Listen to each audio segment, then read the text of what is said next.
Welcome, dear viewer, to the Sun Kings, the history of Cahokia. Tonight, we journey deep into the heart of ancient North America to explore the continent's first great city. As the great Monks Mound rises silently, let the gentle, rhythmic flow of history wash over you and lull your mind into a deep, peaceful state. This story is your anchor tonight. You don't need to stay awake for the end. The end will find you deep in sleep. Now, before you drift off, drop a comment below and tell me, where are you listening from tonight?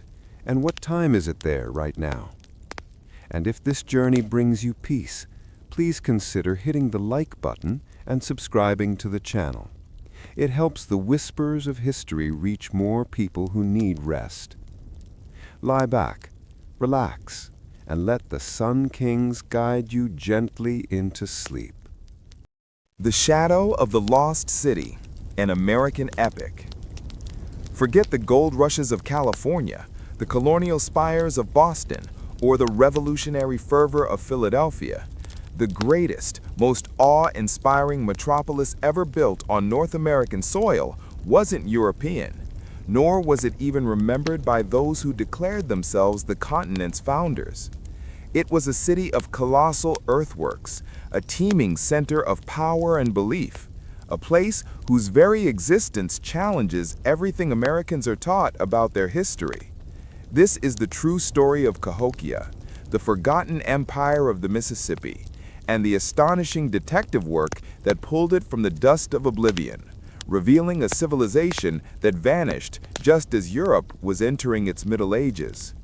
The air hung thick and humid over the floodplain, a suffocating blanket woven from the heat of the Mississippi summer and the ghosts of a million forgotten lives. For centuries, the settlers who clung to the riverbanks near present-day St. Louis called them merely the Indian Mounds, strange, grass-covered hills that seemed to rise with unnerving precision from the otherwise flat prairie. They were nuisances to farmers, curiosities for passing riverboats, and, occasionally, obstacles for the relentless march of industry. No one, not even the most learned historians of the early American Republic, truly grasped what lay beneath the tangled roots and compacted soil. One mound, however, dwarfed all others. Its base covered 15 acres, larger than the Great Pyramid of Giza, and it soared nearly 100 feet into the sky. Locals called it Monks Mound, believing it to be the work of a small order of Trappist monks who had briefly occupied it in the early 1800s. To think of it as merely a hill, however, was to commit a profound act of historical blindness. This was not a natural feature. It was the titanic, silent heart of a city that had once pulsed with a population larger than London or Paris at the same time. A city of 20,000 people or more, covering nearly 6 square miles.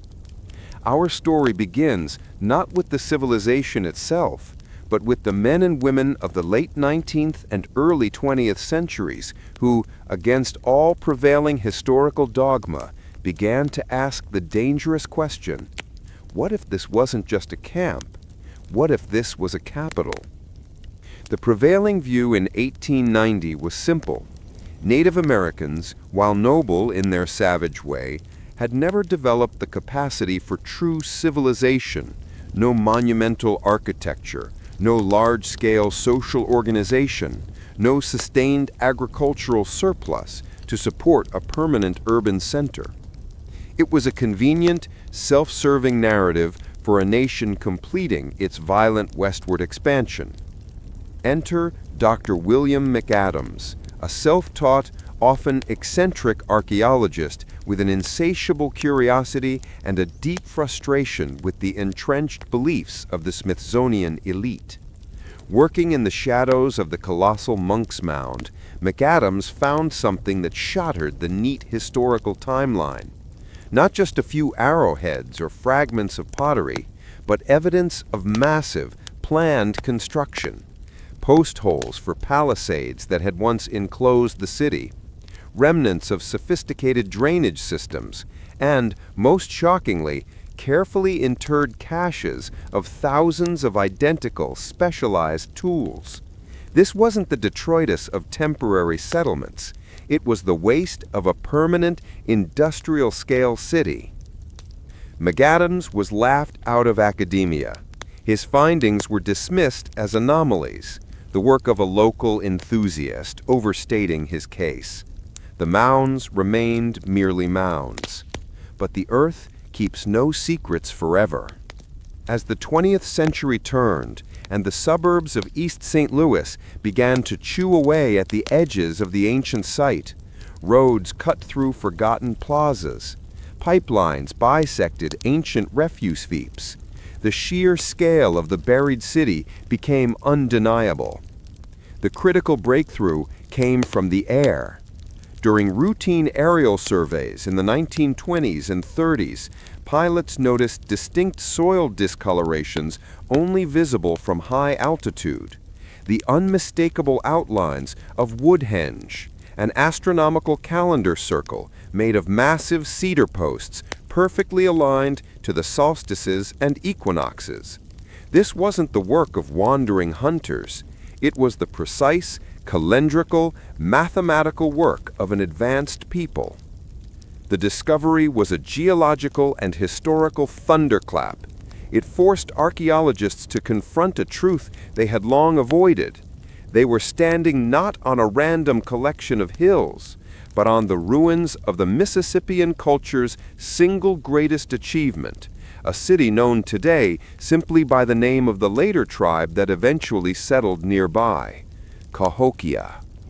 The true mystery, however, was not how it was built, but why it vanished. By the year 1400 CE, the great city was empty.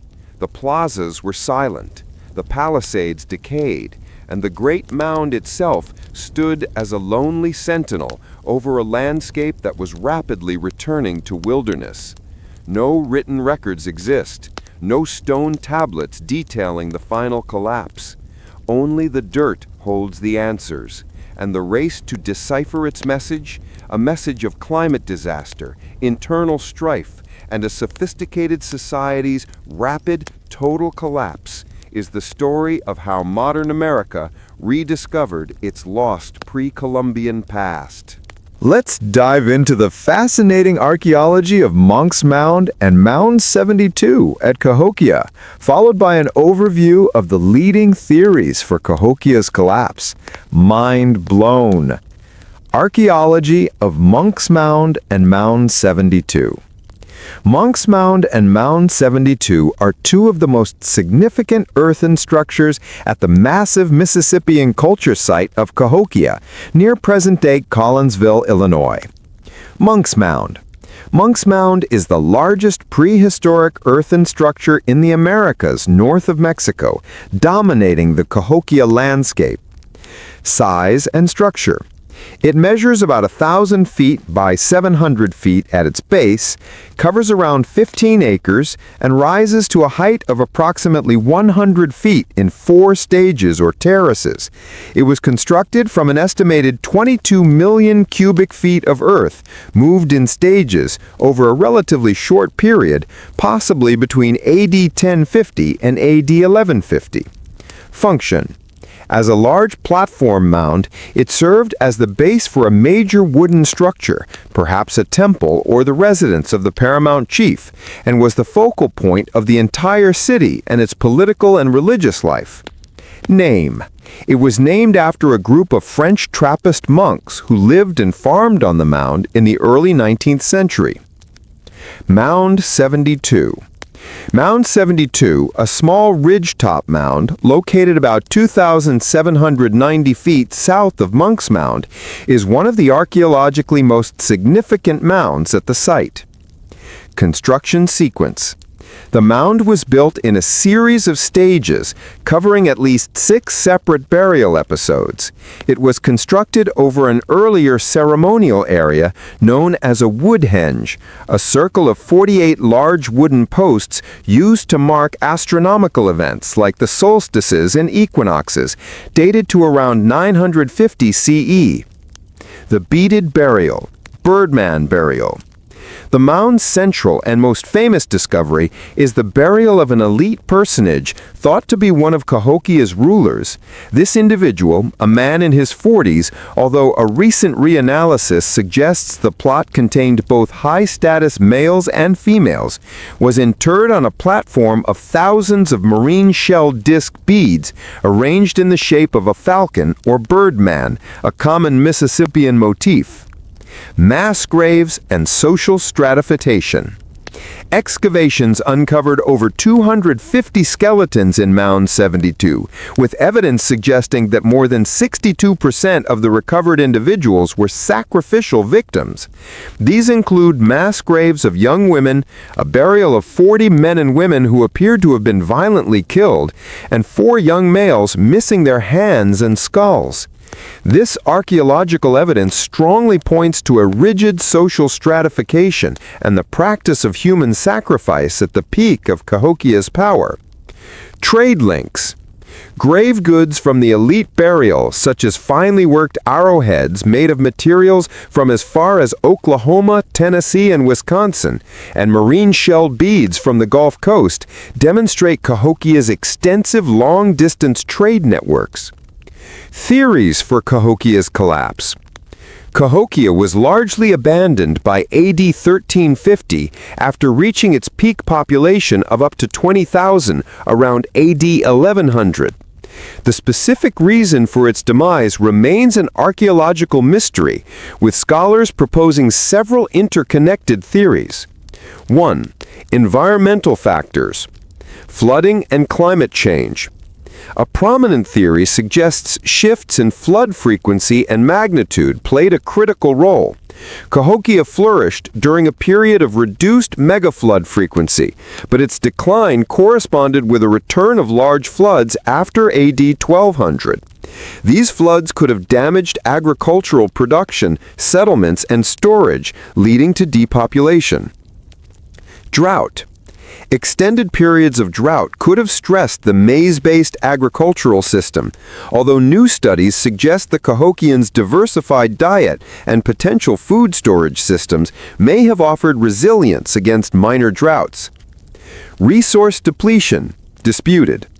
An earlier theory posited that the inhabitants overexploited wood for construction, like the palisades and buildings, leading to deforestation, soil erosion, and localized flooding, ecocide.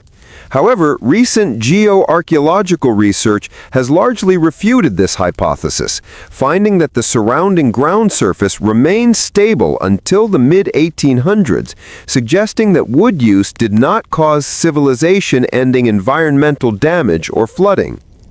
Socio-political and economic stress. Political factionalization and unrest.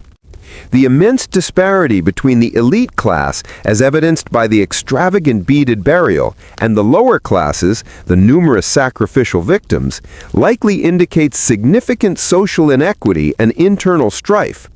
The costly public works, like building Monks Mound, may have strained the supporting rural population.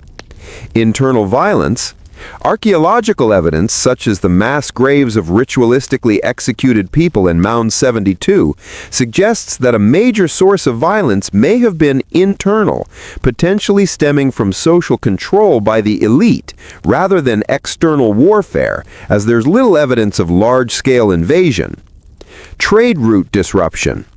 It's hypothesized that a significant shift in the course of the Mississippi River may have disrupted Cahokia's vital river trade and economic importance, contributing to its decline. The most likely explanation is that a combination of factors, such as climate-related agricultural stress, major flooding, political instability, and social unrest, contributed to the slow, gradual depopulation and ultimate abandonment of Cahokia, rather than a single catastrophic event. Chapter 2. The Dirt Detectives. The academic establishment in the late 19th century had neatly filed North American indigenous history under the category of primitive peoples. The idea that a massive, centralized urban society, a true metropolis rivaling contemporary European cities, could have existed on the Mississippi River just a few centuries before the Pilgrims was not just rejected, it was seen as fundamentally impossible. This prejudice stemmed from a convenient, self-serving belief system. If Native Americans had never built a civilization, then the European conquest was merely the natural introduction of culture to a wilderness. The colossal Monks Mound, therefore, had to be a natural hill, or perhaps the work of a vanished superior race, anything but the product of the ancestors of the people the U.S. Army was then busy fighting and displacing. Against this wall of dogma stood a few determined men who preferred the stubborn evidence of the earth to the comfortable narratives of the lecture hall. One of the most tireless and initially most ridiculed was Warren K. Moorhead. Arriving at the Cahokia site in the early 20th century, Moorhead wasn't bound by the stifling bureaucracy of major universities. He was a self-made curator and excavator, fueled by a passion that bordered on obsession. His first surveys, conducted between 1910 and 1920, were messy, chaotic, and often destructive by modern standards, yet they were revolutionary. He and his teams cut into the smaller mounds and the vast fields surrounding Monks Mound, seeking not just relics, but structural evidence. Moorhead's crews dug thousands of shallow pits, each one a window into the past. They found not scattered campsites, but layer upon layer of concentrated occupation.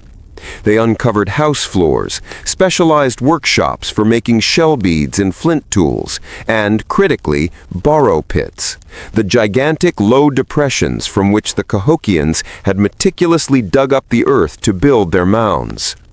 These pits, some of them covering 17 acres, were the construction scars of an industrial-scale public works program. They proved conclusively that the mounds were not natural, they were sculpted by human hands. Moorhead's most important contribution was to simply map the scale.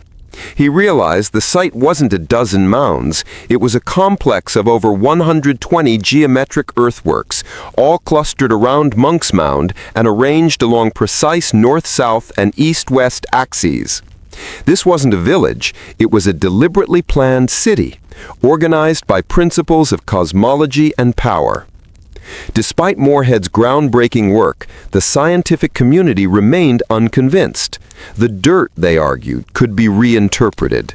The crucial evidence, the one that forced a radical reevaluation, came not from the ground, but from the sky. In the 1920s and 30s, the development of aerial photography was a game changer. As planes flew over the floodplain, archaeologists like Melvin Fowler, who would later lead the crucial excavation of Mound 72, and others studying the photographic plates, noticed something uncanny: distinct, circular patterns visible only from altitude. These were not mounds, but faint discolorations in the soil and grass growth, marking where ancient features lay buried. The most extraordinary revelation was the discovery of Woodhenge. Woodhenge was the local nickname given to the series of massive concentric circles revealed by the faint outlines of huge cedar post holes. Situated to the west of Monks Mound, the largest Woodhenge structure was about 412 feet in diameter. It was immediately obvious that this was no random feature.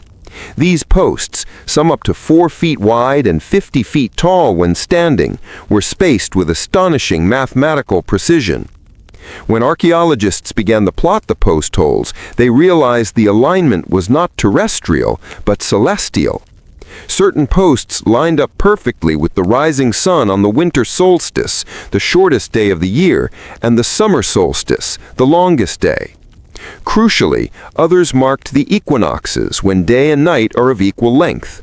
Cahokia was not just a city, it was an astronomical observatory and a giant earth and timber calendar. The implications were staggering.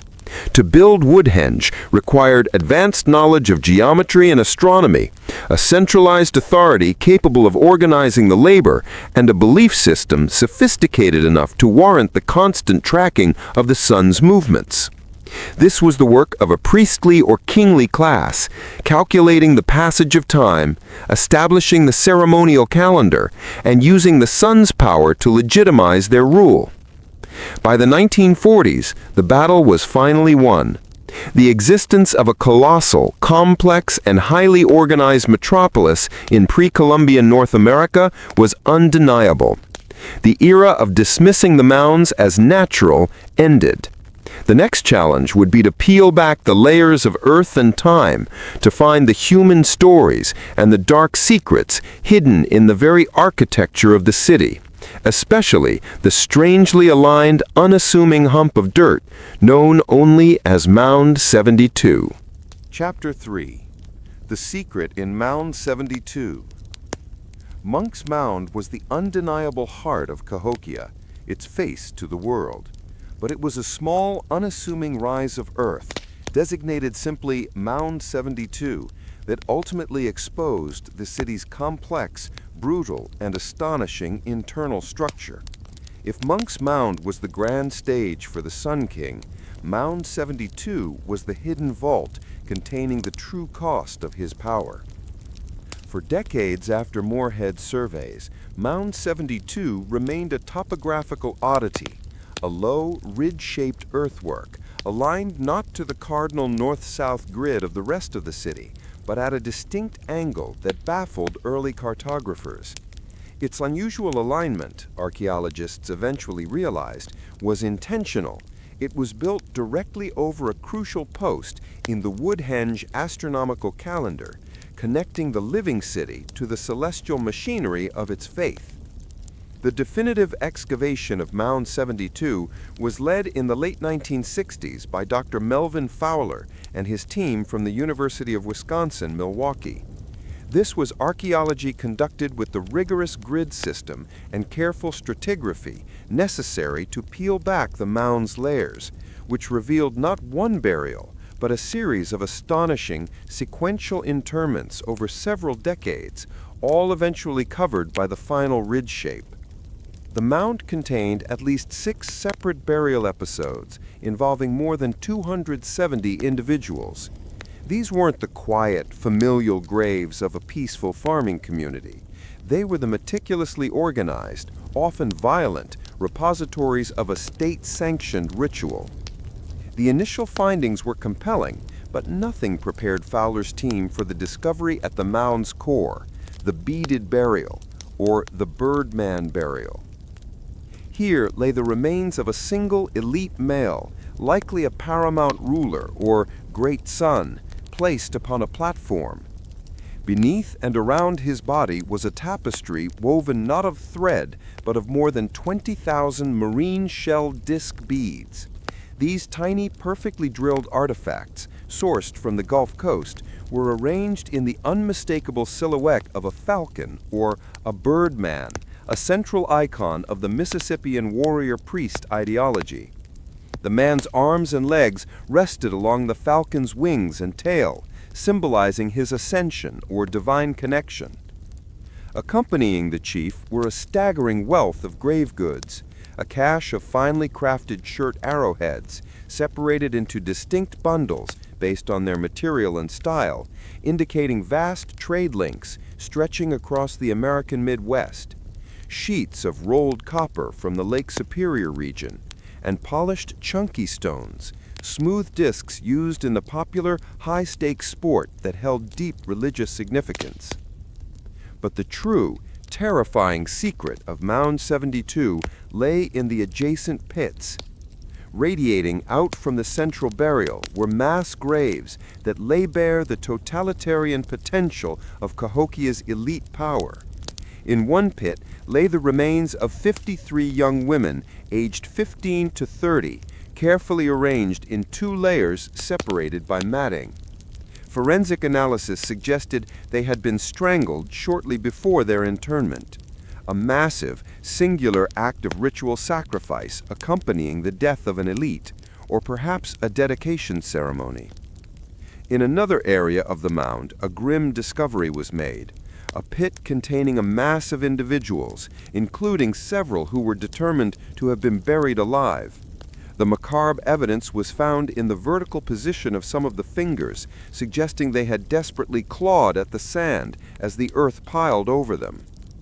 Elsewhere, the bodies of 4 young men were found, ritualistically killed and missing their hands and skulls. The message of Mound 72 was clear and horrific. Cahokia was not a benign theocracy, but a deeply stratified society where the lives of the many could be brutally disposed of for the sake of the divine few. The meticulous planning, the wealth of trade goods, the astronomical precision of the woodhenge, and the raw power displayed in the mass sacrifice all combined to elevate Cahokia from a mere town to a true, powerful, and terrifyingly complex state. The archaeologists, standing amid the excavated shell beads and skeletal remains, had not just unearthed a few more artifacts. They had unearthed the very structure of a forgotten American empire, one built on a foundation of corn, commerce, and compulsory death. The next step was to go beyond the death pits and understand how such a society was ruled in its daily life. The Unearthing. The Investigation 1890 to 1940. Chapter 4. Reading the Post Holes. The human remains and dazzling artifacts of Mound 72 had provided the what, the evidence of Cahokia's immense power and disturbing social stratification. The next phase of the investigation, however, turned to deciphering the city's silent blueprint, seeking the how and why of its monumental design. This effort focused on the tedious, unglamorous, yet utterly vital work of reading the post holes. Post holes, the dark, circular stains left in the earth by the decayed wood of ancient posts, are the alphabet of Mississippian archaeology. They mark the ghost outlines of structures long vanished, and at Cahokia, they revealed a level of urban planning and engineering genius that stunned the American scientific community. The most profound revelations came from the work of Melvin Fowler and his successors in detailing the wood henges. The massive cedar posts that formed the circles were not randomly placed. The main posts marked the points where the sun rose on the solstices and equinoxes. This wasn't merely a calendar, it was a religious and political tool. Cahokia's ruler, the Great Sun, could stand on Monks Mound, the supreme earthly platform, and watch the sun align perfectly with the woodhenge's post on the morning of a solstice. This ritual spectacle reinforced the leader's divine connection to the cosmos, legitimating his authority over agriculture, warfare, and life itself. The city was in essence a giant working clock, with its ruler acting as the main hand. Simultaneously, the widespread discovery of post-hole patterns confirmed the sheer scale of urbanization and defense. First, there was the grid.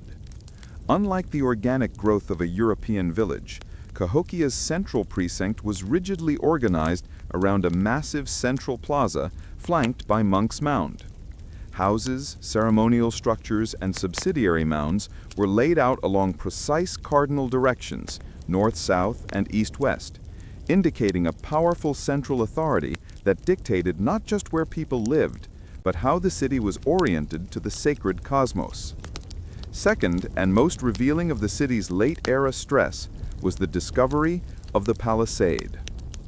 Initially spotted in the 1930s on aerial photographs as a faint, rectangular scar encircling the central ceremonial precinct, including Monks Mound and the Grand Plaza, the palisade was later meticulously mapped through excavation.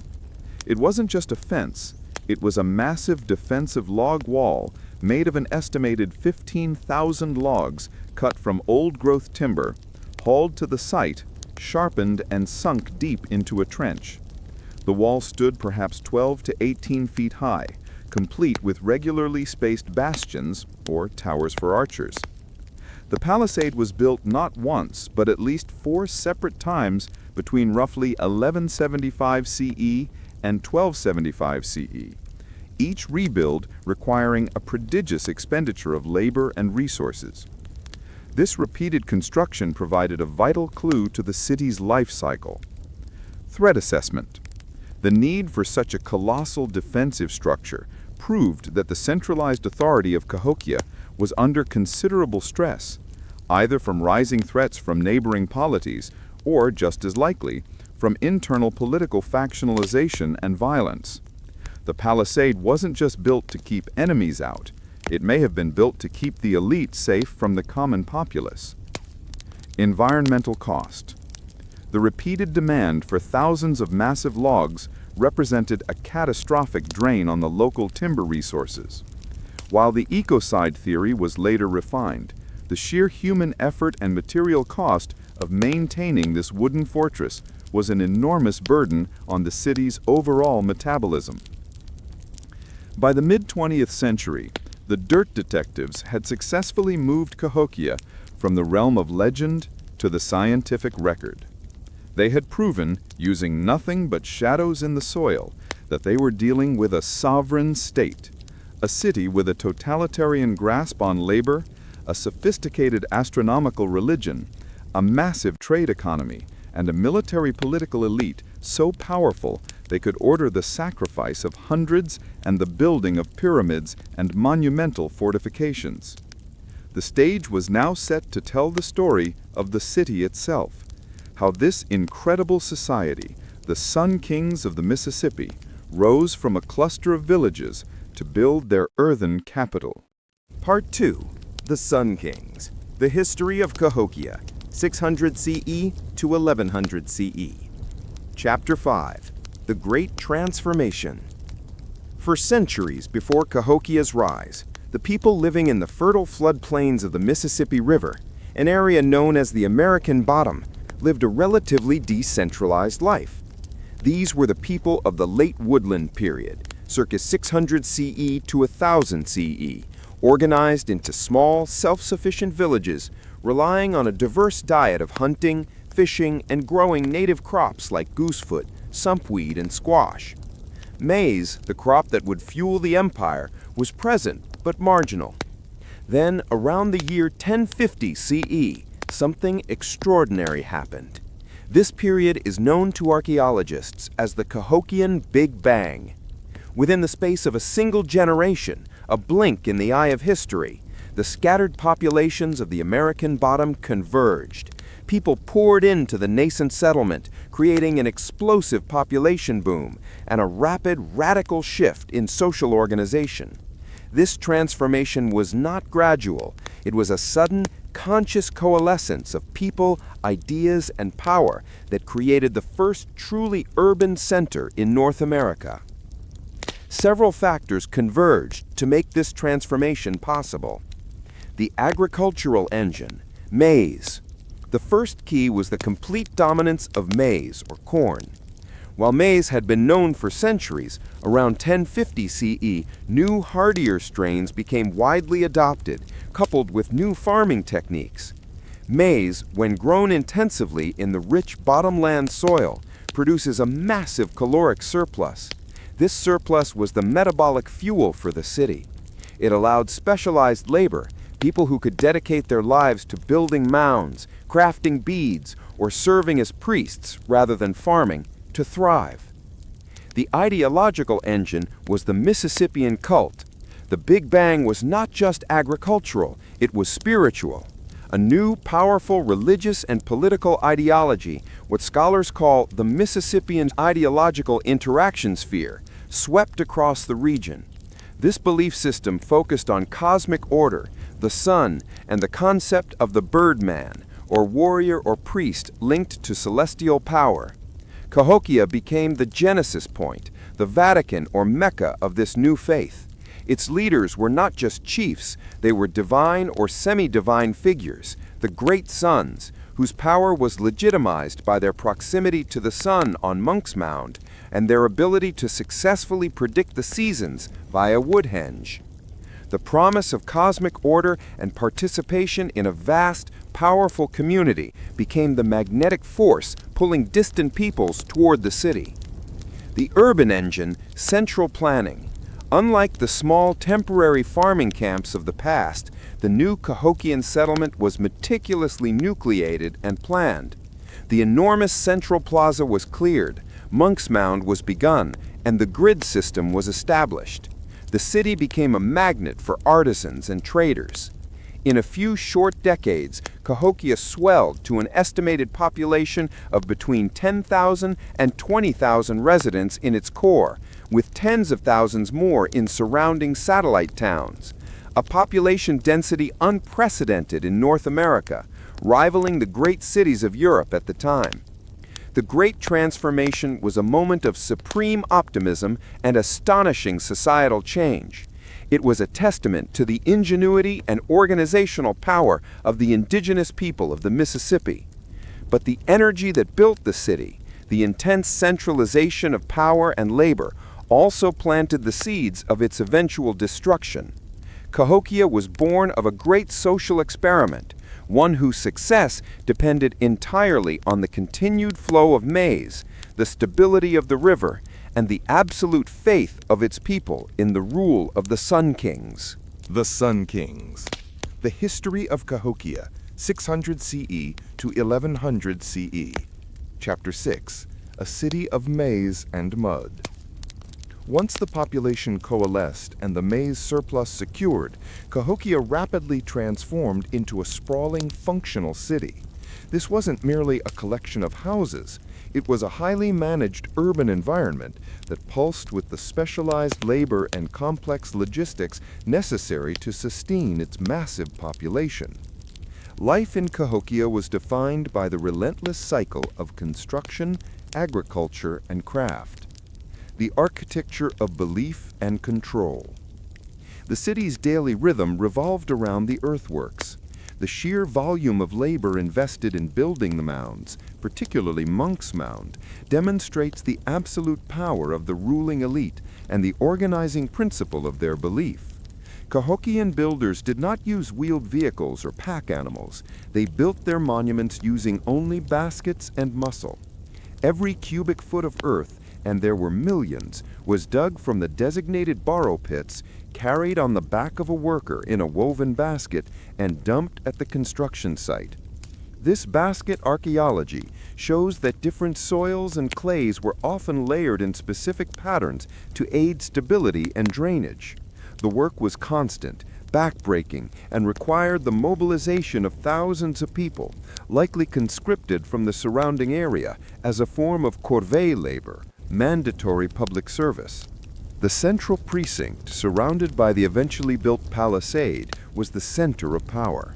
It contained Monks Mound, smaller platform mounds for lesser elites and temples, and the Grand Plaza, a vast, flat, cleared space that served as the ceremonial, social, and likely market hub of the entire metropolis. This plaza was not just dirt, it was deliberately flattened and maintained, proving constant human intervention. The urban metabolism. Away from the ceremonial core, the city stretched out in ordered neighborhoods. Archaeological digs reveal thousands of walled trench houses, small rectangular structures built by setting logs into narrow continuous trenches, creating a sturdy framework covered in reeds, grass, and mud plaster, or wattle and daub. These houses, clustered around smaller plazas, show that the average Cahokian lived a life dramatically different from the elite perched on the mounds. The city's metabolism, the production, consumption, and processing of resources, was staggering. Food. While maize was the staple, the diet was surprisingly varied and resilient. The proximity to the confluence of the Missouri, Mississippi, and Illinois rivers provided a constant, rich source of fish, catfish, drum, and shellfish. Hunting parties brought in vast quantities of deer, turkey, and even bear. This dietary diversity was a key to surviving years when the maize harvest might fail due to environmental shifts. Waste management. Evidence of large, specialized refuse pits and distinct living quarters shows a level of sanitation planning required by any city of this size. The study of fecal stanals, molecules from human waste preserved in lake sediments, has actually helped modern archaeologists track the massive rise and fall of the population. Craft specialization. Cahokia was an economic engine. It wasn't just farmers who lived here. There were specialized potters crafting the distinctive Mississippian wares, flint knappers making the unique Cahokia-style hoes and arrowheads, many made from high-quality Mill Creek chert from southern Illinois, and shell bead makers meticulously drilling the thousands of beads needed for ritual and status items like the Birdman burial. Cahokia was a humming, vibrant, and undoubtedly loud place. It smelled of wood smoke, wet clay, corn roasting, and the Mississippi River. It was a dense crucible of culture, commerce, and religion, drawing people from hundreds of miles away to participate in the life of the greatest city North America had ever known. But the concentration of so many people and resources in one place also meant that any failure, be it religious, environmental, or political, would lead to an equally spectacular collapse. Chapter 7. The Cult of the Falcon. The engine that drove the mounds and mobilized the labor was not brute force alone. It was a cohesive and potent religious cosmology centered on the power of the sky and the sun. The core of Cahokian ideology, the Mississippian belief system, was a cult focused on the intersection of the celestial, the earthly, and the watery underworld. The iconography of power, the Birdman, or Falcon Warrior. This figure, immortalized in the shell beads of Mound 72, on finely worked copper plates and in stone carvings, represented the sun's messenger, the warrior who guarded the cosmos and the intermediary between the common people and the powerful forces of the upper world, the sky and sun. The elite of Cahokia claimed descent from or direct spiritual connection to this divine figure. The great sun, the paramount chief, derived his legitimacy by embodying this power, conducting the great rituals, and ensuring the cosmic balance necessary for a successful harvest. This wasn't just governance, it was theocracy. The mounds, especially Monks Mound, were the highest, most sacred places on earth, a physical link to the upper world. Ritual, ceremony, and sacrifice. The woodhenge provided the timing. The grand plaza provided the stage. Major ceremonies marking the solstices and equinoxes were likely dazzling events, drawing pilgrims and citizens from across the American bottom. The rites, conducted by the elite priests and the great sun, would have involved feasting, dancing, and the playing of chunky. Chunky was a high-stakes competitive game involving rolling a polished stone disc across the plaza and throwing a spear to predict where the disc would land. More than just a sport, chunky was deeply imbued with ritual significance, representing cosmic conflict, fortune, and the struggle between life and death. The elite buried in Mound 72 were often interred with their chunky stones, indicating the game's central role in their status and spiritual life. This dark power, the authority to command death, was the ultimate guarantor of the elite's control.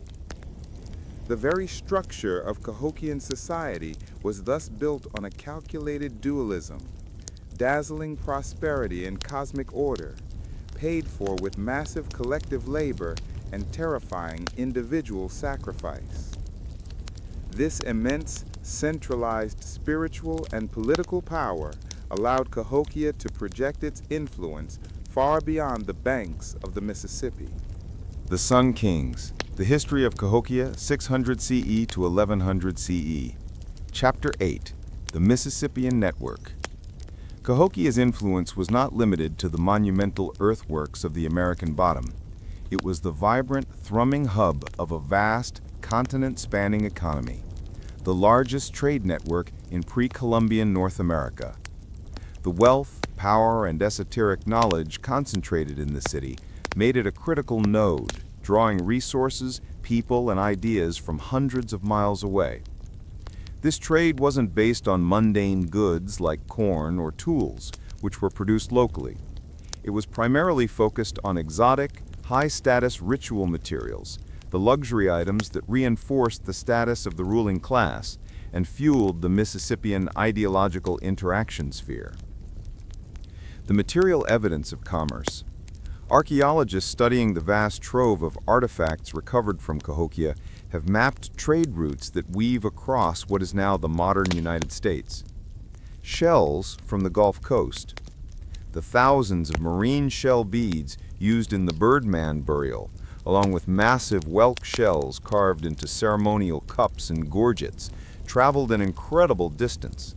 These materials, sourced from the Florida coast or the Gulf of Mexico, were essential symbols of the watery underworld, a key component of the Cahokian cosmos. The logistical effort required to transport this fragile cargo hundreds of miles upstream demonstrates the organizational capacity of the network. Copper from the Great Lakes. Thin sheets of annulled copper, prized for their ability to resist corrosion and shine like the sun, originated primarily from the Lake Superior region. This copper was not used for utilitarian tools, but for elite ritual objects, such as the famous falcon plates, which depict the Birdman figure and reinforce the warrior-priest ideology. Chert from southern quarries. High-quality, distinctive Mill Creek chert was quarried in southern Illinois and was the preferred material for the large ceremonial Ramey-incised pottery and the thousands of specialized agricultural hoes used in the maize fields. The manufacture of these tools and their distribution to satellite communities cemented Cahokia's economic dominance. Mica and galena. Other prestige goods included sheets of shimmering mica, likely from the Appalachian Mountains, and blocks of silvery galena, lead ore, used for body paint and ritual ceremonies. Cahokia as a missionary capital. The trade network was more than just a movement of goods. It was a movement of culture and influence.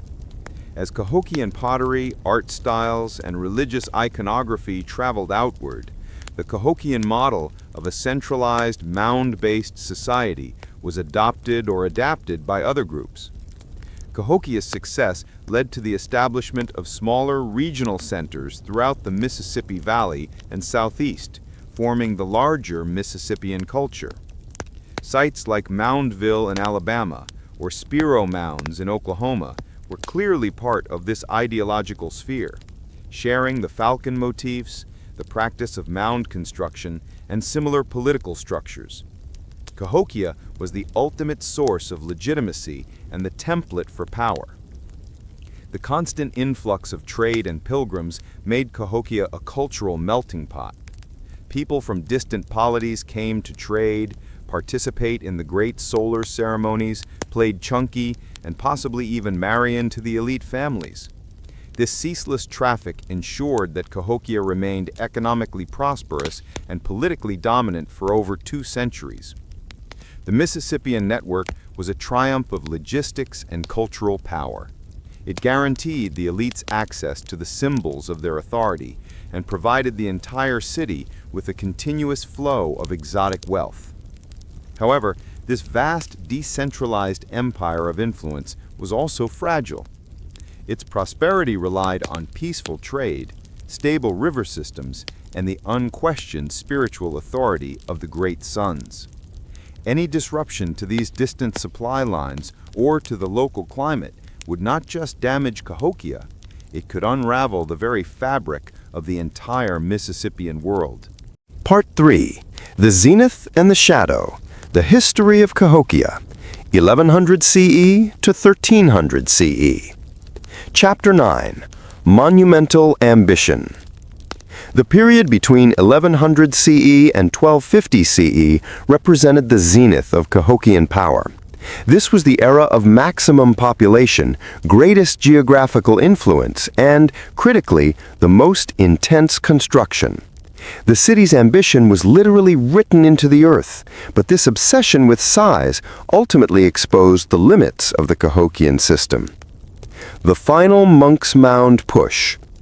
Monks Mound was continually being reshaped, but during this peak period, the leaders undertook the final colossal efforts to enlarge and stabilize the structure. The mound's terraces were finalized and its base expanded to its current mind-boggling size. These final construction phases required more earth and more organized labor than ever before. The engineering challenges alone were enormous. Moving millions of basket loads of earth on a floodplain susceptible to slumping and erosion required constant effort to maintain stability, a task that demanded a highly efficient and coercive central administration. The successful completion of these works served as the ultimate political spectacle, a physical proof of the ruler's divine mandate and the state's absolute control over its subjects. Hardening class structures. As the city grew, the social system that allowed for this monumental labor became increasingly rigid and potentially tyrannical. The archaeological evidence shows a clear hardening of social stratification. Elite residential clusters. Post-hole evidence shows that the residences of the elite, located on the mounds and within the central palisade, grew larger and more elaborate, with private storage facilities and finely crafted goods. Commoner burden, meanwhile, the housing for the common populace remained small, standardized, and packed into dense neighborhoods outside the core.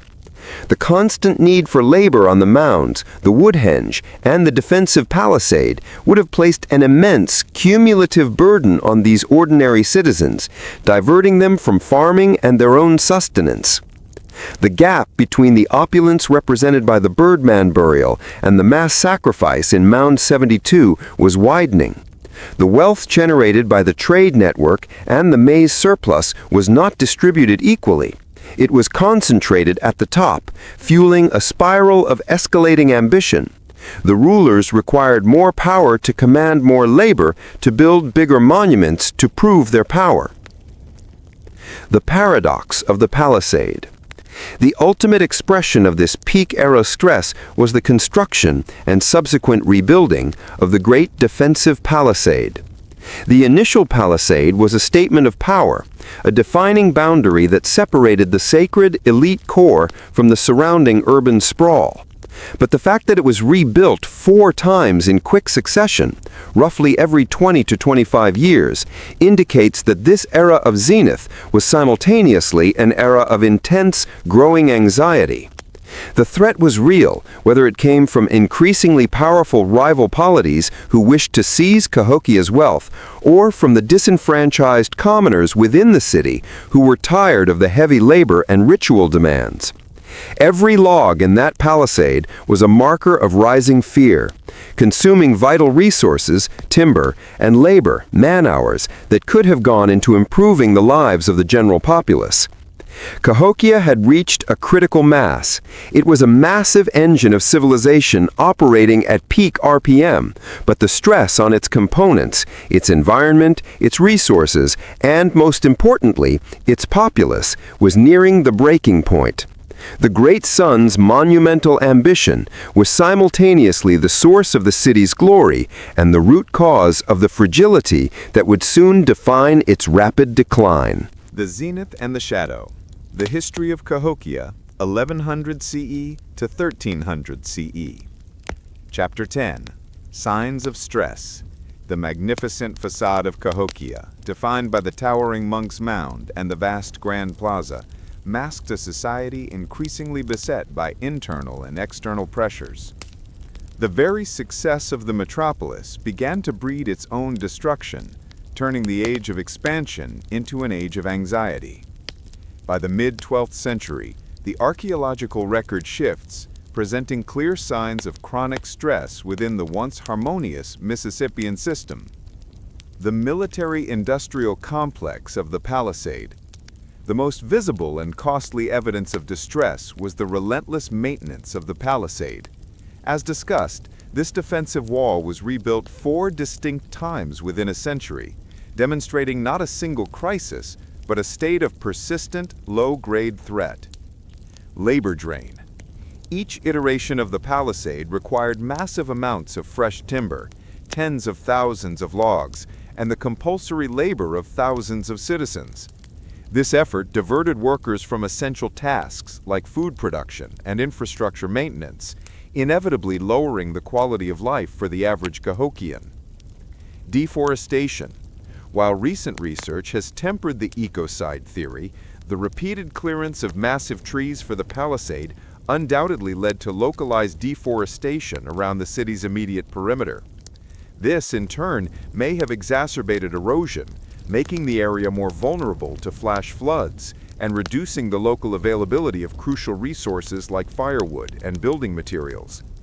The city was literally running out of accessible wood. The social fracture. The intense social stratification, which had reached its most brutal expression in the ritual sacrifices of Mound 72, began to translate into tangible social fracture. Decline in construction quality.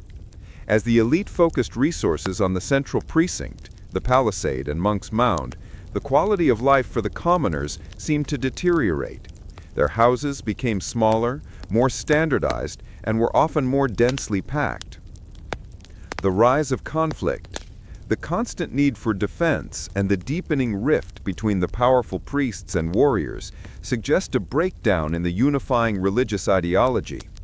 The divine rule of the Great Sun was increasingly maintained not through spiritual appeal, but through coercion and the visible threat of the fortified city center. A faltering economic engine. The great Mississippian network, once Cahokia's artery of wealth, began to show signs of strain. The vast system of alliances and trade was dependent on political stability across the Midwest and Southeast. As Cahokia's power became more extractive and burdensome, satellite communities and trade partners may have begun to disengage. Localism. Archaeological sites in the surrounding American Bottom region showed that while the overall population of the region initially remained high, people began moving away from the crowded, resource-strained core of Cahokia and into smaller, self-sufficient villages. This fragmentation was an early sign of the center losing its magnetic hold. Resource centralization. Instead of facilitating trade for the general populace, the network increasingly seemed to serve the singular purpose of supplying the elite with prestige goods. The collapse of this elite-driven economy would not be slow. Once faith in the Great Sun waned, the purpose of maintaining the network would vanish entirely. The signs of stress painted a picture of a magnificent city slowly tightening its belt and hardening its defenses. Cahokia was not a failing experiment, but a mature state struggling to maintain an unsustainable peak of power. What it needed was stability. What it received instead was the merciless intervention of the climate. Chapter 11. The Climate Betrayal. A society as complex and concentrated as Cahokia, relying heavily on a single staple crop, maize, was fundamentally vulnerable to environmental volatility. The period corresponding with Cahokia's decline coincided with major documented shifts in global climate patterns, events that proved too destabilizing even for the Great Sun's power. The end of the Golden Age, the medieval climatic anomaly. Cahokia's initial Big Bang around 1050 CE benefited enormously from the medieval climatic anomaly, or medieval warm period. This was a time of relative warmth and stability in the Midwest, which reduced the frequency of major Mississippi River floods. The resulting consistent moderate conditions made the floodplain an ideal environment for intensive maize agriculture. This climatic stability was the invisible foundation upon which the entire Cahokian political structure was built. However, around 1200 CE, that golden age ended. The return of the river. Paleoclimatology, the study of past climates, often through lake and river core sediments, tells a clear story. Increased flooding. Core samples taken from nearby lakes, such as Horseshoe Lake, reveal that the period after 1200 CE saw a marked increase in the frequency and magnitude of high-energy floods on the Mississippi River. These floods, driven by waning regional aridity, were catastrophic. A massive flood event around 1150 CE may have been the first major blow. Agricultural ruin. Floods of this magnitude would have devastated the maize fields on the fertile floodplain, wiping out harvests and destroying stored reserves. More critically, the return of frequent large floods would have severely reduced the reliability of the American bottom for agriculture. The faith placed in the land was betrayed by the river. Drought and the political fallout. While the flood evidence is strong, other climate indicators suggest a concurrent problem: localized drought. Maize failure. Episodes of decreased summer precipitation would have severely stressed the maize crops. Even if the Cahokians had a diverse diet, as some studies suggest, a major, sustained failure of the staple crop would shatter the central economic engine and destabilize the ability of the elite to feed the concentrated population. The ideological crisis. The great sun's power was tethered to the belief that his rituals and alignment with Woodhenge guaranteed cosmic order and a good harvest. When the crops failed and the river drowned the fields, the people were faced with an ideological crisis. The Sun King had failed. His connection to the cosmos was either broken or illusory. This climate betrayal provided a powerful and undeniable argument against the Cahokian elite. The enormous energy and resources consumed by the palisade and the mounds had not protected the people from the most fundamental threat: starvation. The political and social systems, already strained, fractured completely when faced with repeated climate-driven famines. The citizens of Cahokia did not wait for a single final catastrophe. They began to vote with their feet. The exodus started slowly around 1200 CE, gaining momentum until the great city was little more than a whisper of its former self. The Silent Collapse. The Investigation and History, 1300 CE to present. Chapter 12. The Great Silence. The end of Cahokia was not marked by a single dramatic sacking or a volcanic eruption, but by a quiet, inexorable demographic decline, a process known to archaeologists as the Great Silence. By the year 1400 CE, the once thrumming metropolis, larger than many European capitals, was practically deserted. The colossal mounds stood sentinel over an emptying landscape, and the great palisade was left to rot. The disappearance of Cahokia's population, tens of thousands of people, is one of the most enduring mysteries of North American archaeology.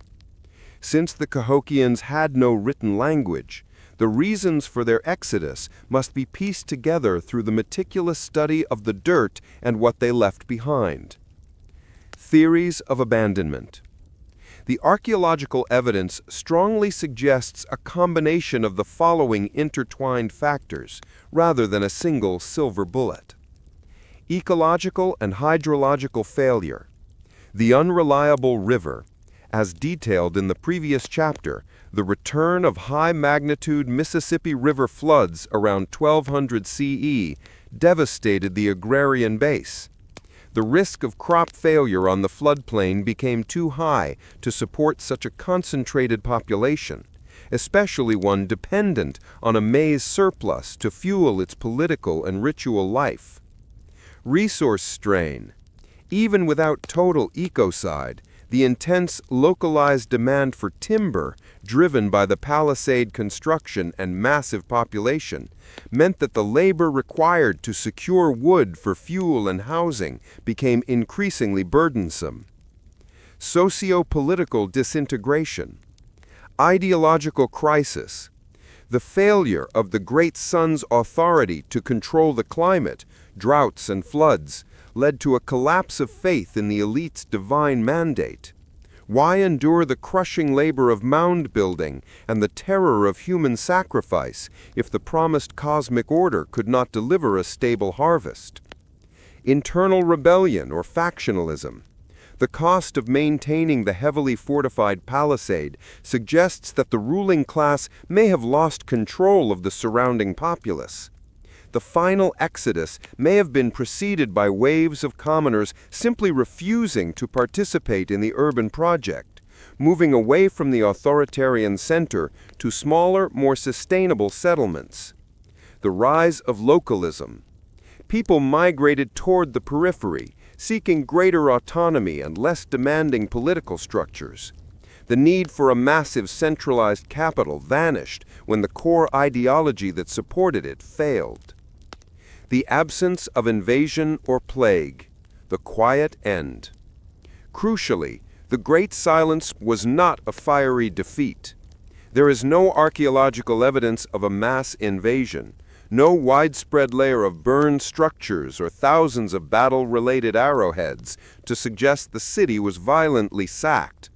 Nor is there definitive evidence of a catastrophic plague, though disease may have been a contributing factor in a city with such high population density. The depopulation was a slow, steady drain. Families and groups left over several generations, dismantling their houses, taking what they needed, and moving upriver or south along the network routes that Cahokia itself had once fostered. By 1400 CE, the plazas were quiet, the ceremonial fires were cold, and the great mounds began their long process of returning to the wilderness. Chapter 13. Echoes in the South. The question of where the Cahokians went, the fate of the tens of thousands who abandoned the great city, is central to understanding the resilience of North American indigenous history. The people did not simply vanish, they dispersed, carrying their culture, technology, and spiritual beliefs to new regions. This phenomenon is tracked by archaeologists through the enduring presence of Mississippian material culture and ideological motifs in other major centers that rose to prominence after Cahokia's decline. Following the footprints of the Birdman. The distinct Cahokian style, specifically the southeastern ceremonial complex, which includes the Birdman, Weeping Eye, and Rattlesnake motif, did not die with the city, it thrived in the southeast. Moundville, Alabama.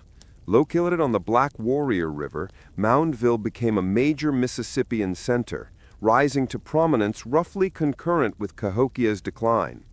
Moundville boasts its own complex of platform mounds and shows a strong, undeniable continuation of the elite-driven Mississippian religious practices, particularly in its exquisite shell and copper artwork featuring the SECC iconography.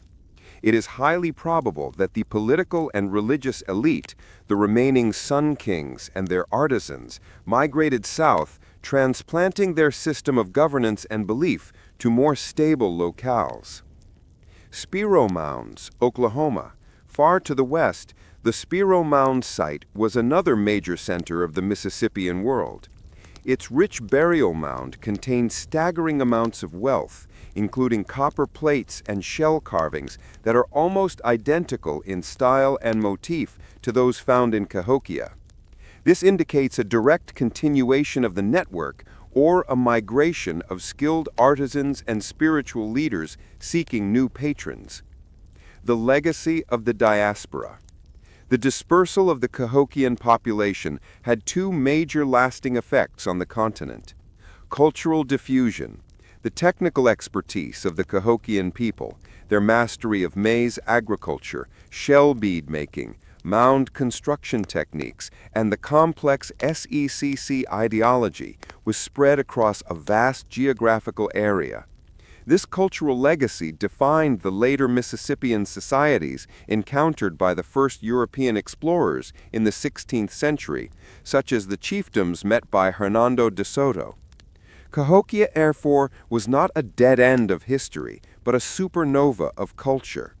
Its eventual collapse dispersed its powerful light across the continent, shaping the very nature of the indigenous societies that would confront the next great societal upheaval, the arrival of the Europeans. Chapter 14. The Modern Fight. The story of Cahokia does not end with its abandonment in 1400 CE.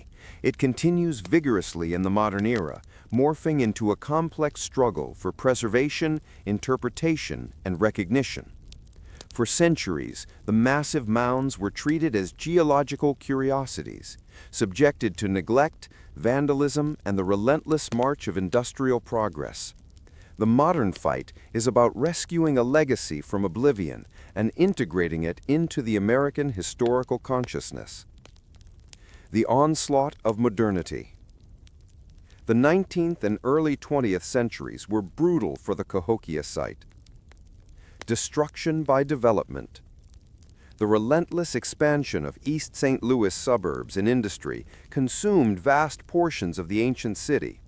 Farmers plowed down dozens of smaller mounds to flatten fields. Industrialists used the earth as landfill, and highways were cut directly through ancient plazas and settlement areas. Many of the original 120 mounds were either severely damaged or completely destroyed. Monks Mound as a quarry. Even the great Monks Mound was not safe. Early in the 20th century, proposals were floated to level the colossal structure entirely or use its earth for construction fill. It was only through the tireless efforts of local historical societies and a few dedicated scholars like Warren K. Moorhead that the central precinct was ultimately saved. The battle for recognition and preservation. The academic recognition of Cahokia as North America's premier pre-Columbian city finally spurred action, though slowly. State protection.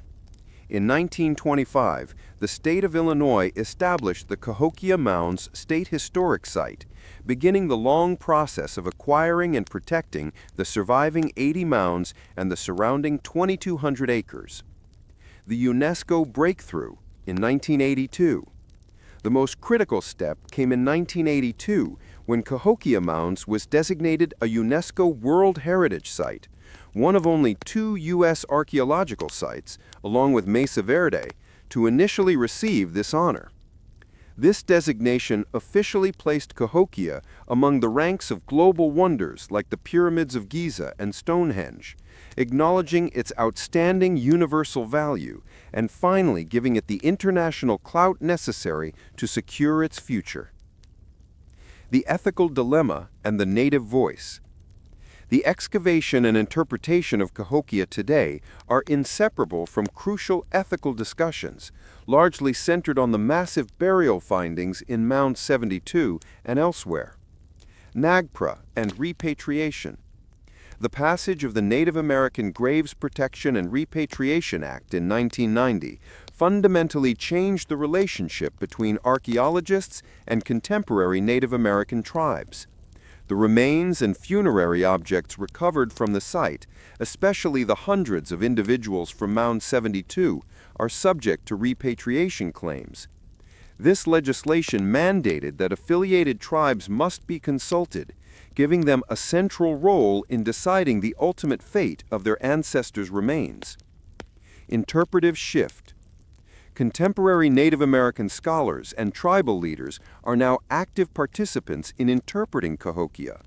This collaboration has led to a richer, more nuanced understanding of the Mississippian past, shifting the narrative away from purely academic theories toward one that honors the cultural continuity and ancestral connection. The focus is increasingly on resilience and persistence, how the Cahokian diaspora influenced later tribes rather than just collapse. The fight to protect Cahokia is a microcosm of the larger American struggle to reconcile with its deep past. It is a continuous effort against modern pressures, from acid rain to new infrastructure projects, to ensure that the silent earthworks of the great Sun Kings continued to speak their astonishing truth to future generations. Chapter 15: The American Mythology Rewritten. The ultimate legacy of Cahokia lies not just in the preservation of its physical mounds, but in the radical shift it forces upon the American historical narrative. The rediscovery and ongoing study of this pre-Columbian metropolis systematically dismantle the long-held myths of an empty wilderness awaiting European civilization. Myth 1. The pristine wilderness. For centuries, the prevailing European and early American narrative described North America as a vast, untamed continent occupied only by small bands of migratory savages. The Cahokian reality? Cahokia proves the opposite. It was a massive, highly centralized urban hub supporting specialized labor, monumental architecture, intensive agriculture, and complex political organization. It shows that the continent was home to a massive city built by indigenous people who were sophisticated astronomical observers, long-distance traders, and master engineers. It challenges the notion that true civilization was an exclusively European import. Myth 2. The Vanishing Indian. The romanticized yet destructive myth of the vanishing Indian suggests that Native American cultures were inherently doomed to disappear upon contact with Europeans. Persistence and diaspora. Cahokia demonstrates indigenous adaptability and resilience. The city did not vanish, its people dispersed. They carried the core elements of the Mississippian cultural system south and west, where they reformed and continued. The chiefdoms encountered by Hernando de Socio in the 16th century were direct cultural descendants of the Cahokian legacy. The history of the continent is not one of disappearance, but of complex transformation and enduring presence. Myth 3. The Age of Exploration as the Beginning. Many American history courses begin their story with 1492 or the settlement of Jamestown. Cahokia pushes the timeline back by half a millennium, demonstrating a thriving, complex, and politically violent history that occurred entirely outside the European context. An indigenous epic. The rise and fall of Cahokia, its Big Bang, its Sun Kings, its human sacrifices, its monumental ambition, and its climate-driven collapse is a self-contained, high-stakes political epic. It is a story of internal North American dynamics, how climate change, social inequality, and the centralization of power led to a magnificent triumph followed by catastrophic failure. The final word of the earth. Today, Monks Mound stands not as a curiosity, but as an indictment of historical amnesia. The fact that America's largest ancient city was lost to memory, only to be rediscovered through post holes and the dark secrets of a burial mound, reveals the extent to which a convenient national mythology suppressed a magnificent indigenous reality. The ongoing work at Cahokia is more than archaeology. It is an act of historical justice. It is the final, undeniable proof that the American past is not simple, not empty, and not defined solely by the arrival of Europeans, but by the astonishing, long-forgotten empires of earth and sun that first defined the continent. The whispers of Cahokia are now a roar, demanding that the American story be rewritten, starting not at the coast, but in the heartland of the mighty Mississippi.